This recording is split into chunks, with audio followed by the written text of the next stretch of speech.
Ang ideya na kailangan mag-diet sa loob ng 365 araw sa isang taon ay nakapanghihina ng loob para sa mga tao. Hindi ba, kailan mo sisimulan ang iyong pagda-diet? Hindi mo pa rin ito masimulan ngayon, tama ba?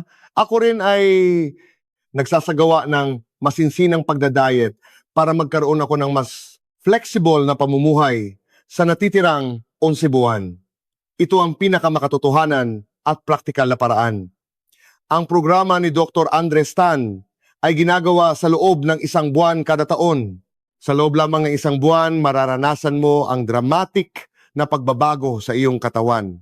Hello sa mga subscriber ng Siglang Ginto. Ako po si Dr. Andres Tan, isang family medicine specialist na kasalukuyang propesor sa Health Promotion Center ng Kangbok Samsung Hospital. Sa totoo lang, meron din akong katawan na madaling tumaba.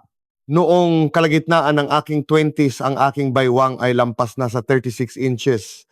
Lagi kong iniisip na kailangan kong magbawas ng timbang, ngunit bilang isang doktor na nagpapatakbo ng isang obesity clinic, naisip ko na ang patuloy na paglaki ng tiyan at pagtaba ay hindi magbibigay ng tiwala sa aking mga pasyente. Kaya noong huling bahagi ng aking 30s nang ako ay nag-aral sa Amerika, doon ako nagsimulang mag-diet. Ang timbang na nawala sa akin noon ay napanatili ko hanggang ngayon. Bagamat may kaunting pagtaas ng timbang, hindi na ito umabot sa dati kong maximum weight. Kapag napansin kong tumataas ang timbang ko mula sa aking ideal weight, agad akong nagda-diet para ibalik ang aking malusog na pangangatawan. Kaya naman ang pagda-diet ay isang panghabambuhay na gawain. Ang ating katawan ay may tendensiyang dahan-dahang bumalik sa dati nitong estado, kaya kailangan ng patuloy na pag-aalaga.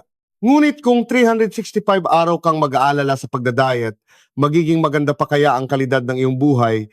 Kailangan nating pangalagaan ang ating kalusugan habang ini-enjoy din ang buhay. Upang makamit ang dalawang ito, kailangan ng tamang kompromiso. Kaya't ako rin, para magkaroon ng mas flexible na pamumuhay sa natitirang 11 buwan, ay nagsasagawa ng masinsinang pagda-diet. Tulad ng isinulat sa libro, ang diet program ni Dr. Andres Tan ay ginagawa ko sa loob ng 1 buwan kada taon. Sa totoo lang, walang iisang tamang paraan sa pagda-diet. Tulad ng nabanggit ko noong nakaraan, kung mayroong kang malusog na pamumuhay, hindi ka tataba at mapapanatili mo ang isang malusog na katawan. Ngunit sa katotohanan, ng ating paligid ay puno ng mga nakasasamang bagay na maaaring makapinsala sa ating kalusugan. Sa ganitong kapaligiran, hindi madaling mamuhay ng mag-isa na may determinasyong maging malusog. Bagamat sa teorya ang pagkakaroon ng malusog na pamumuhay sa buong taon ang tama, kung hindi ito isang praktikal na paraan, ang masinsinan at maikling pagda-diet para mabilis na makamit ang isang malusog na katawan at subukang panatilihin ito hanggat maaari. At kapag unti-unting nasisira ulit, ay muling mag-diet, ay maaring ang pinakamakatotohanan at praktikal na paraan. Noong una, ang diet program na inilabas ko para sa pangkalahatang publiko ay isang 12 o linggong programa. Naisip ko na kailangan ng hindi bababa sa 3 buwan para mabago ang katawan, kaya't nag-alok ako ng 12 o linggong programa, ngunit nahirapan ang mga tao. Ang 3 buwan ay mas matagal kaysa sa inaasahan at maraming sumusuko sa kalagitnaan, kaya naisip ko na masyadong mahirap ang 12 linggo. Pagkatapos nito, sinubukan kong paikliin ito sa 8 linggo. Noong panahong iyon, inakala ko na kailangan ng hindi bababa sa 2 buwan para magbago ang aking katawan. Ngunit nang sinubukan ko mismo ang 1 buwang masinsinang programa, napakaganda at dramatic ng mga resulta. Ang 1 buwang programang ito na nilikha ni Dr. Andres Tan ay ipinatupad bilang isang educational program para sa mga empleyado ng isang malaking kumpanya dito sa Pilipinas. Bawat linggo binibigyan sila ng mga misyon na dapat gawin, at pagkatapos ng 1 buwan, sinusuri ang mga pangunahing metabolic indicators sa pamamagitan ng mga pagsusuri para makita ang pagbuti. Sa loob lamang ng 1 buwan, hindi lamang ako ang nakaranas nito. Nang ipatupad ito sa mga empleyado, nakumpirma namin ang dramatic na pagbuti sa kanilang blood pressure, blood sugar, cholesterol at iba't ibang metabolic indicators. Dahil gumanda ang kanilang pakiramdam, ang mga taong lumahok sa 1 buwang programa ay nagpakita ng tendensiyang panatilihin ang kanilang malusog na katawan. At dahil naranasan na nila ito, kapag naramdaman nilang medyo lumalala na naman ang kanilang kalusugan, kusa na silang nagsasagawa ng isang buwang programa. Sa pagmamasid sa mga ito, nakumbinsi ako na ang konsepto ng isang buwan ay nagbibigay sa mga tao ng motibasyon na iniisip, parang kaya ko yata sa loob ng isang buwan. At kung may dramatic na resulta sa loob lamang ng isang buwan, ito ay magiging positibong feedback sa kanila para magpatuloy sa hinaharap. Kaya't ang isang buwang programang iyon ay patuloy na pinino at pinagbuti na siyang naging diet program na nailathala sa libro kamakailan. Walang iisang tamang sagot sa diet program at iba-iba ang kondisyon ng katawan ng bawat isa. Iba-iba ang konstitusyon ng katawan at nagkakaiba rin ito depende sa edad.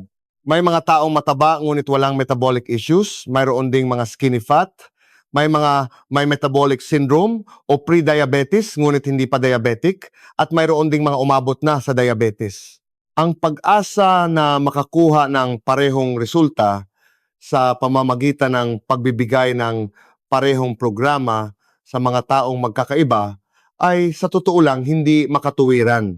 Kaya't sinubukan kong lumikha ng isang paraan na pangkalahatan at maaaring subukan ng sinuman. Ang pangunahing target ay ang mga taong may metabolic issues tulad ng mga may fatty liver o insulin resistance. Ang unang hakbang ay ang matapang na pag-alis ng carbohydrates. Dahil nasira na ang metabolismo na gumagamit ng taba, kung patuloy na bibigyan ng asukal ang isang tao, walang paraan para mailabas ang taba. Kaya sa simula sinasadyang limitahan ang carbohydrates at ito ang pinakamahirap na bahagi para sa mga taong may carb addiction o hindi maayos ang fat metabolism. Ang hindi pagbibigay ng carbohydrates ay magpapahirap sa katawan. Ang side effect nito na tinatawag na carb withdrawal symptoms ay kinabibilangan ng sakit ng ulo, panghihina, pagiging irritable depression at hirap sa pag-focus. Ngunit tulad ng pagkakaroon ng withdrawal symptoms, sa pagtigil sa paninigarilyo ang mga ganitong sintomas ay hindi maiiwasan sa proseso ng pagbabago mula sa isang katawan na gumagamit ng asukal patungo sa isang katawan na gumagamit ng taba. Kailangan mong maging handa para sa kaunting hirap. Sa unang 3 araw, para makamit ang epekto ng isang maikling pag-aayuno, sinasadyang binabawasan ang carbohydrates sa mas mababa sa 20 gramo bawat araw. Para sa mga taong may sirang katawan, hindi ito problema sa mga malulusog. Kung masyadong mahigpit ang restriction sa pagkain, mabilis na mangyayari ang pagkawala ng kalamnan muscle loss.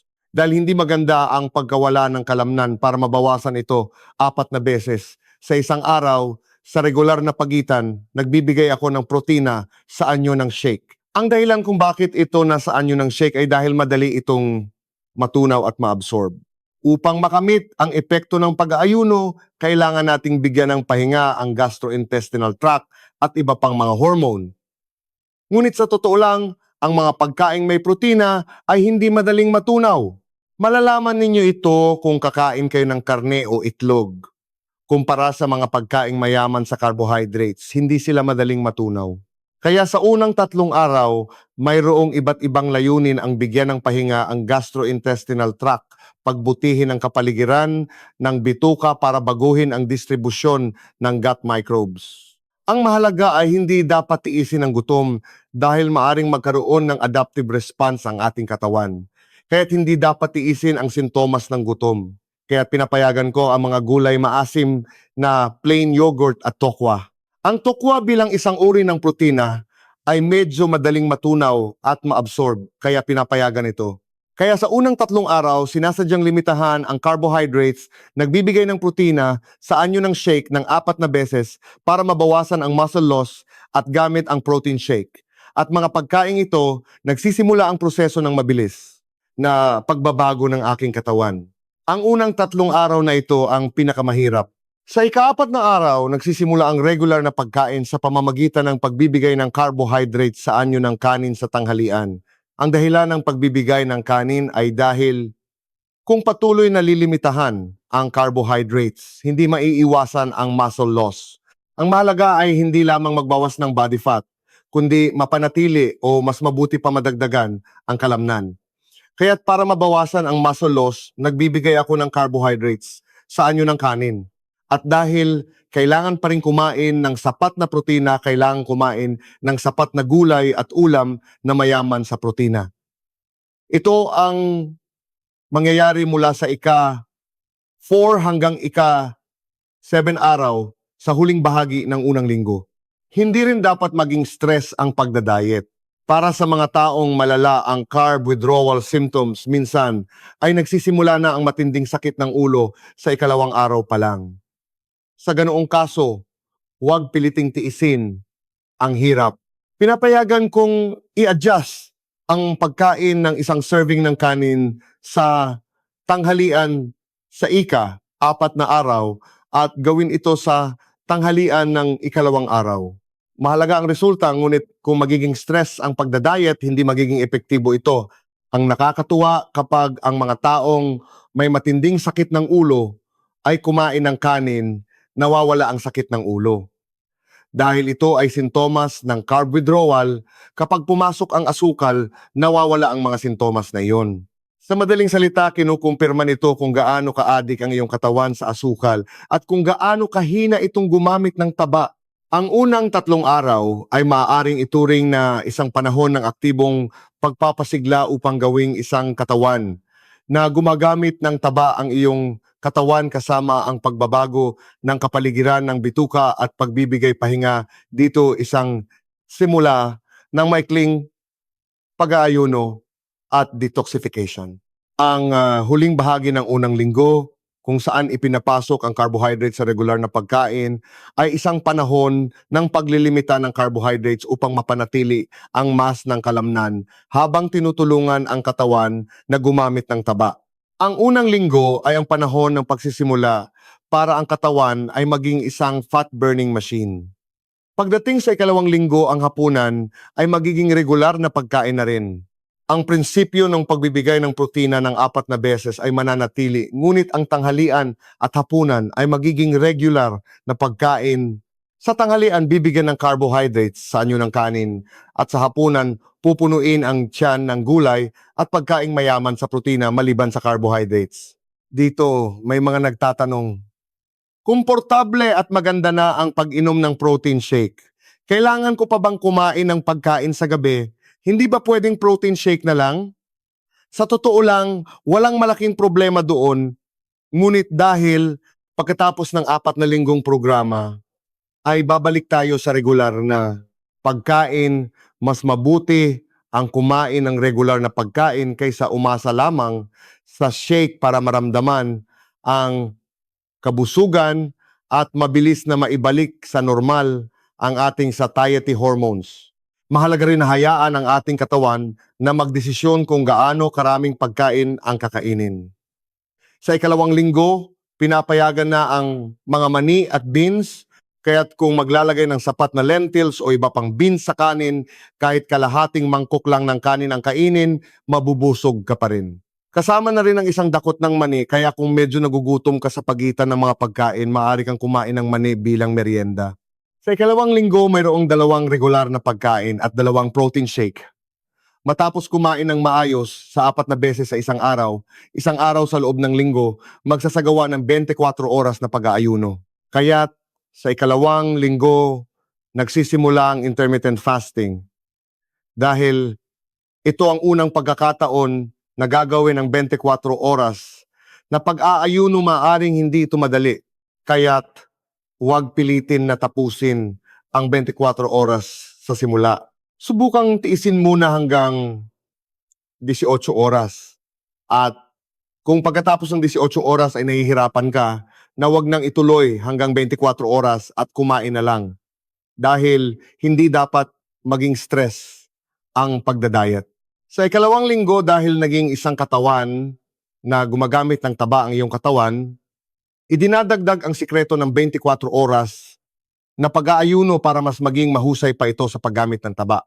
Sa pamamagitan ng 24 oras na pag-aayuno, bubuksan ng husto ang mga imbakan ng taba ng ating katawan para mas mahusay itong gumamit ng taba at kasabay nito mabilis na mapapabuti ang kondisyon ng fatty liver at insulin resistance. Pagdating sa ikatlong linggo kung saan kumakain ka ng maayos, nagsasagawa ng intermittent fasting at nag-ehersisyo ang iyong katawan, ay magkakaroon na ng momentum at magsisimulang aktibong gumamit ng taba. Ang ikatlong linggo ang peak time kung saan mabilis na nawawala ang taba. Sa ikatlong linggo, mas maraming pinapayagang carbohydrates. Pinapayagan na ang kamatis, kalabasa at iba pa. Ang prutas tulad ng blueberries ay maaaring ihalo sa plain yogurt para sa mga taong regular na nagsasagawa ng high-intensity na ehersisyo. Pinapayagan din ang pagkain ng isang kamote bago mag-ehersisyo. Kaya't unti-unting dumarami ang pinapayagang carbohydrates. Sa ikatlong linggo, ang 24 oras na intermittent fasting ay gagawin ng 2 beses sa isang linggo, ngunit hindi dapat magkasunod na araw. Dahil kailangang kumain ng maayos at biglang mag-aayuno pagkatapos gawin ito, 1 beses dapat may isang araw ng maayos na pagkain. Kung nagawa mo ng maayos ang una at ikalawang linggo, at umabot ka na sa ikatlong linggo, ngunit sa ikatlong linggo ay nabawasan ang iyong kalamnan o walang pagtaas nito, kailangan mong bumalik sa ikalawang linggo. Ibig sabihin, meron kang ginawang mali tulad ng pagkakaroon ng cheating o hindi seryosong pag-iihersisyo. Ang iyong katawan ay bumabalik sa dati. Kung pipilitin mong ituloy ang ikatlo o ikaapat na linggo sa ganoong estado, maaring hindi mo makuha ang inaasahang epekto. Kaya't mahalagang suriin bawat linggo sa pamamagitan ng body composition analysis kung bumabalik na ba ang mass ng kalamnan at kung maayos bang nawawala ang body fat. Kapag ang iyong katawan ay naging mahusay na sa paggamit ng taba, ang ikatlong linggo ay ang panahon ng acceleration kung saan aktibong nawawala ang body fat.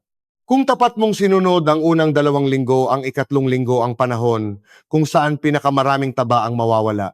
Ang ikatlong linggo ang pinakamagandang pagkakataon para maabot ang iyong target na body fat. Paano naman ang ikaapat na linggo? Ito ay maaaring mag-iba, depende sa bawat tao. Una, pagkatapos ng bawat linggo ang misyon sa pamamagitan ng body composition analysis, makikita na sa unang linggo ay tiyak na mababawasan ang kalamnan. Dahil sinasadyang limitahan ang carbohydrates, gagamitin ng katawan ang kalamnan. Mula sa ikalawang linggo, kailangang bumalik ang nawalang kalamnan. Kaya sa ikalawang linggo, dapat bumalik ang nawalang kalamnan at agresibong mawala ang body fat. At sa ikatlong linggo, dapat patuloy na bumalik ang kalamnan habang maayos na nawawala ang body fat. Kung ganito ang resulta, tama ang iyong ginagawa. Kumain ka ng masusustansyang pagkain, nag-intermittent fasting ng maayos at masipag na nag-ehersisyo, kaya't ganito ang resulta.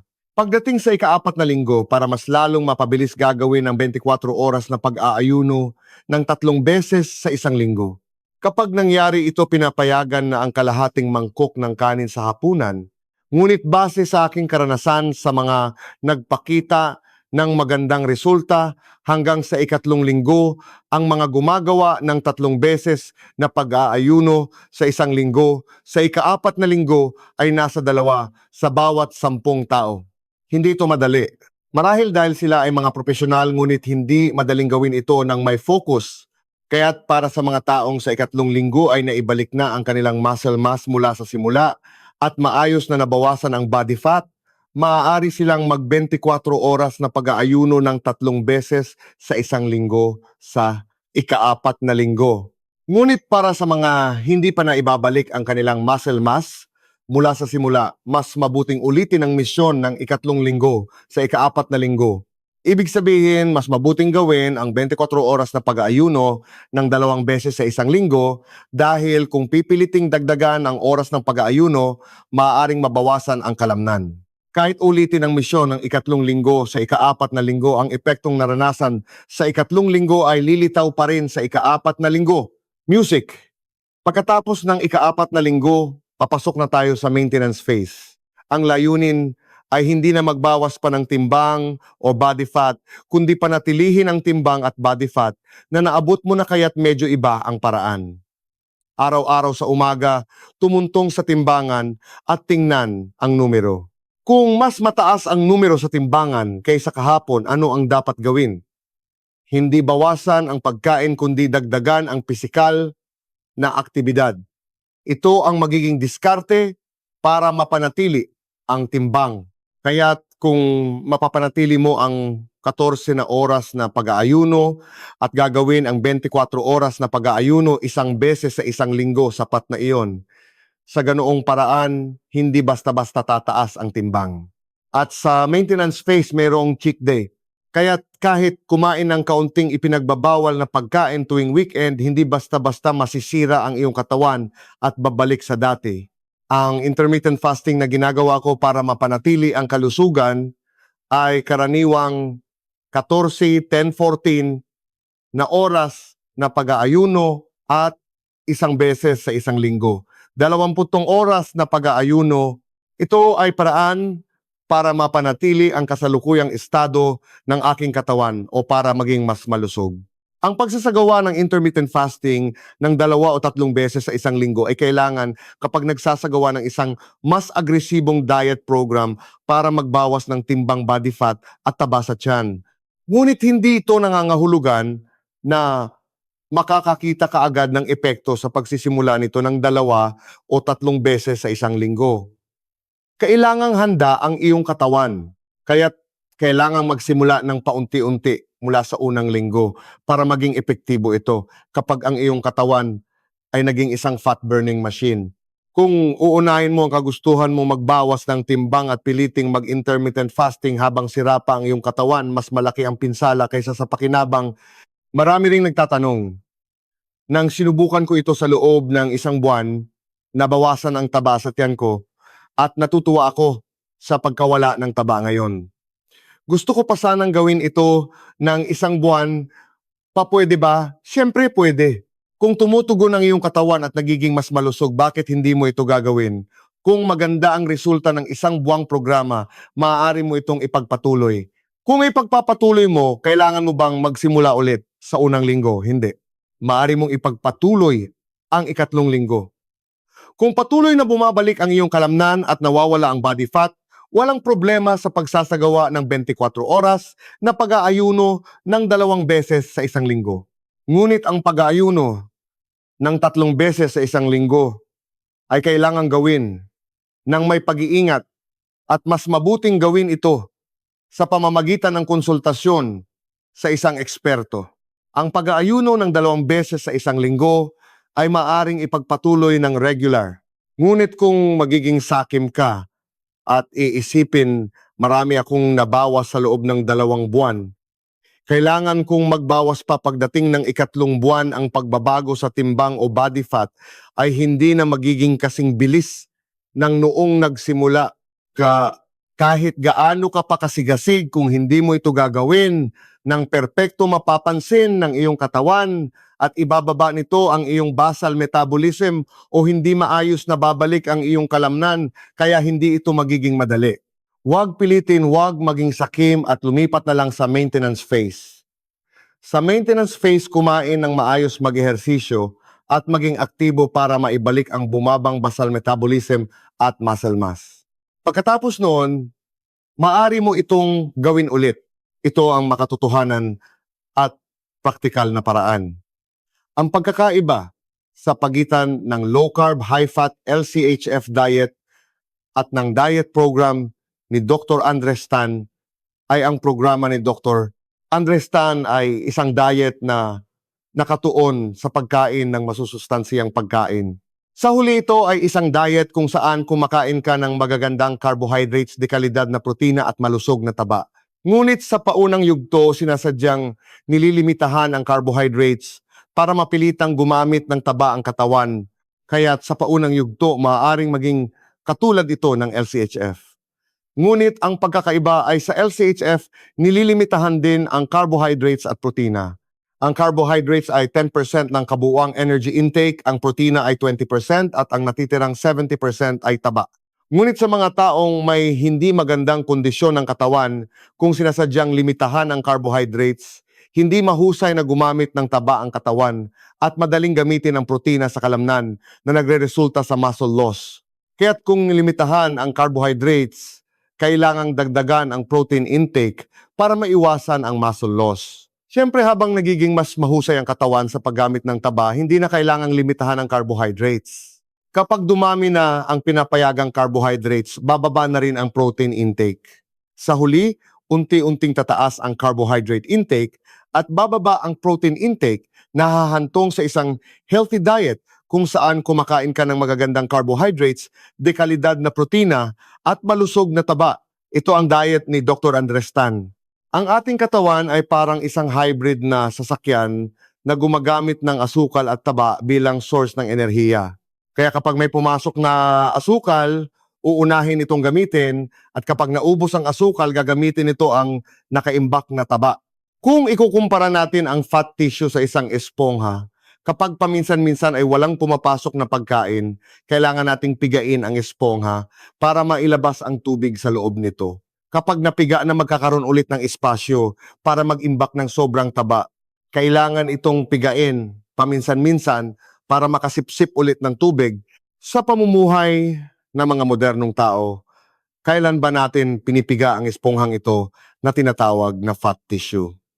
Sa araw, kumakain tayo ng merienda sa pagitan ng mga pagkain.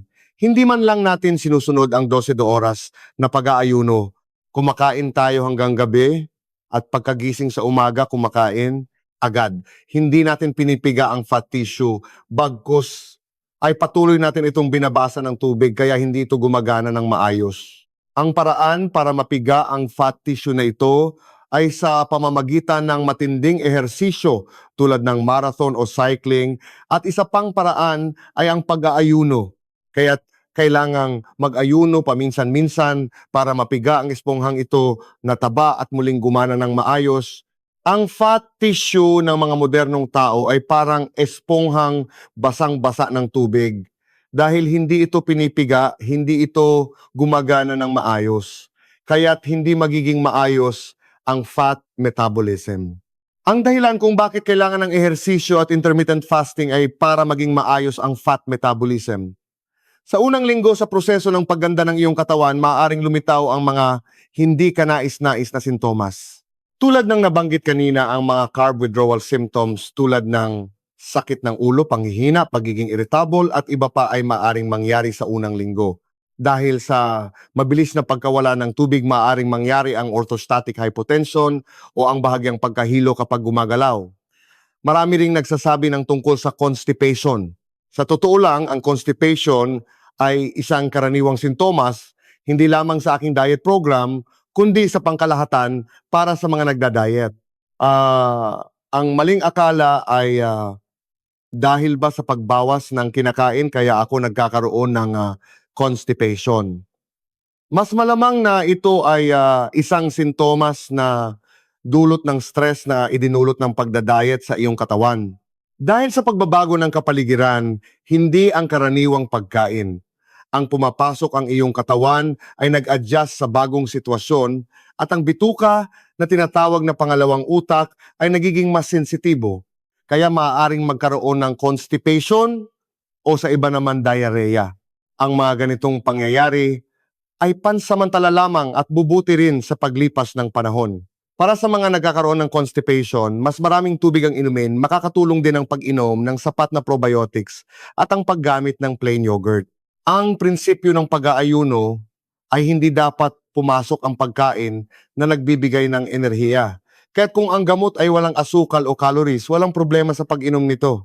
Subalit sa kaso ng mga may diabetes at umiinom ng gamot para dito kung mag-intermittent fasting sila, maaaring maging sanhi ito ng hypoglycemia dahil gumagana ang gamot ngunit walang pumapasok na pagkain. Kaya't ang mga may diabetes na umiinom ng gamot ay hindi dapat basta-basta mag-intermittent fasting. Kailangan nilang kumonsulta ng maigi sa kanilang doktor bago magpasya.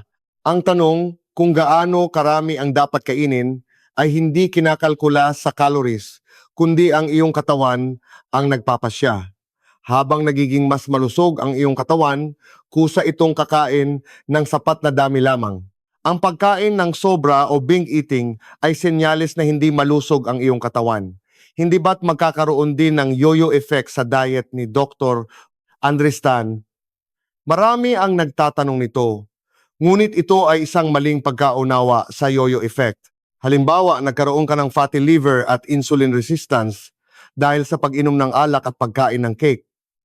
Ngunit, ayaw mong tumigil sa pag-inom ng alak, gusto mo pa rin kumain ng cake at ayaw mong mag-ehersisyo. Kaya uminom ka ng herbal medicine o nagpaturok ng saksenda para kumain ng kaunti at pumayat. Pagkatapos kapag itinigil mo ang gamot, ano ang mangyayari? Dahil hindi pa gumagaling, ang sirang katawan mo, babalik ka sa pagtaba, hindi ba? Iyan ang yoyo. Ano ang pagkakaiba sa diet ni Dr. Andres Tan? Ito ay nakatuon sa pagpapagaling ng sirang katawan, inaalis ang taba sa atay, at pinapabuti ang kakayahan ng insulin na gumana. Kapag bumalik ka na sa isang malusog na katawan, masisira ba ito agad sa paminsan-minsang pag-inom ng alak o pagkain ng cake? Ngunit kung bumalik ka na sa isang malusog na katawan, ngunit bumalik ka rin sa dati mong gawi, mahilig sa mga pagkain gawa sa harina, kulang sa tulog dahil sa pagtatrabaho hanggang gabi, kumakain ng matatamis. Kapag stress, unti-unting masisira ulit ang iyong katawan. Ito ay hindi yoyo, kundi relapse, pagbabalik ng sakit. Kailangan nating pag-ibahin ang yoyo at relapse. Kaya't hanggat maaari kapag naibalik mo na ang iyong katawan sa pagiging malusog, kailangan mo itong alagaan. Ngunit dahil hindi tayo maaaring mamuhay bilang 100% perpektong malusog, kung unti-unting nasisira ito, bago pa lumala, gamitin ulit ang isang buwang programa ni Dr. Andres Tan para mabilis na maibalik ang dating malusog na katawan. Ito ay mas makatotohanan at praktikal kaysa sa pag-aalala at pagdadayet sa loob ng 365 araw sa isang taon. Kailan mo sisimulan ang iyong pagdadayet? Hindi mo pa rin ito masimulan ngayon, hindi ba? Kailangan mong mag-ehersisyo, pero wala kang oras, mayroon kang nakatakdang inuman, paano ka magdadayet. Kung patuloy mo itong ipagpapaliban, hindi mo ito magagawa. Ngunit kung magtatakda ka ng isang buwan, at sa panahong iyon, ay hindi ka gagawa ng mga appointment at pipilitin mong mag-ehersisyo kahit ayaw mo, kaya mo itong gawin, hindi ba? Kapag nagtakda ka ng isang tiyak na panahon, maiisip mo, parang kaya ko yata yan. Ang pagsisikap na maging malusog sa ganoong paraan ang magiging simula para makamit mo ang isang malusog na katawan, hindi ba? Sa loob lamang ng isang buwan, mararanasan ninyo ang dramatic na pagbabago sa inyong katawan. Para sa mga laging nag-iisip tungkol sa kalusugan at nag-aalala sa pagdadayet, huwag na kayong mag-alala lang. Sana'y pagkatapos mapanood ang video na ito, magpasya kayo at sabihin, simula bukas, susubukan ko ito. Kung mas maaga kayong magsisimula, mas maganda ang resulta.